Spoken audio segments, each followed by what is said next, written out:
നീ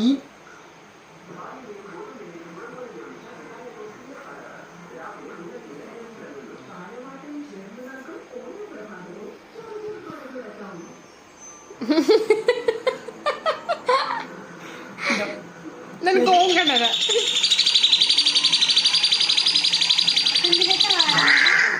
അമ്മ തീറ്റ കൊടുക്കാൻ നേരത്ത് ഇതേപോലെ കുഞ്ഞു കിടന്ന് ഒച്ചണ്ടാക്കും. ഇതാ കറക്റ്റ് തീറ്റ തിന്നുന്നതാണ്. കണ്ട കണ്ട, ഇതാണ് അമ്മ. ഇതാണ് തത്തയുടെ അമ്മ. നമ്മൾ കൊടുക്കണ നേരെ ഇതിന്റെ കൊടുക്കാൻ നന്നായിട്ട് അറിയാമെങ്കിൽ കൊടുക്കാൻ പറ്റില്ല. കാരണം ഇതിന്റെ ശ്വാസകോശവും മറ്റേതും തൊട്ട് പറ്റിയേ നമ്മൾ കൊടുക്കുന്നത് ജസ്റ്റ് ഇപ്പത്തേക്ക് കയറി കഴിഞ്ഞാൽ